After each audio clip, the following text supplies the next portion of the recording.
Yes, what price? Would you like to own it? What's the best price? Tell me what that is. If you got it for $2 million, would it be yours?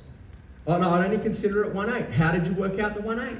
Tell me a bit more about that particular number. Like really start to get into the proper conversations. And this is the sort of stuff that we haven't had to train on in the past because everyone was just coming at you and you're like, whoa, stand in line, man. Just tell me what offer you'd like to make and then I'll tell you if you'll get it. Not now. You've actually got to get people in a position that you say, hey, what would it take? I kind of love that because really it's the skill set. When you're there with a seller, hey, what are your thoughts on the market today? Like, should you need to get into that?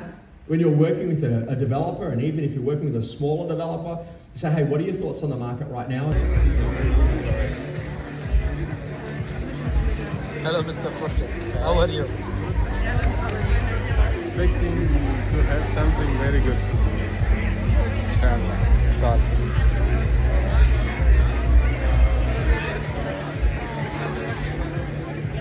And the reason that we knew that it had to slow is it would get to a point where it was very unaffordable. So from that point of view, we needed price growth to slow, not volume of transactions. But we can't keep on having property prices double every 3 years because there's going to be a point where no one can afford to buy. So it's a really natural part of what actually happened in the cycle. And we just didn't know when it was going to occur. And if I'd have said to you in January that it was going to be happening at the end of February, you probably would have called me crazy. And all of a sudden there's a gap between what the owner wants and what the seller wants. And bizarrely, the rental market remains incredibly resilient because people move from one property to the next where all of a sudden they can get a lower rental for a better quality property.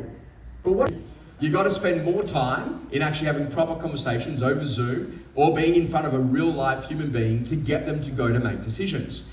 And the interesting conversation is that when you think about it, if you can jump on the phone, any people that you're talking to right now, one inquiry today was probably worth 2 inquiries prior to the crisis. Time.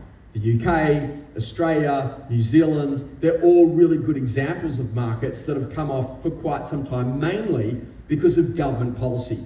So what you've got to realize, you've got everything that you need, and it's just a sentiment that's the issue, and a mood that's the issue. And what you need to do is you need to start. How was the event?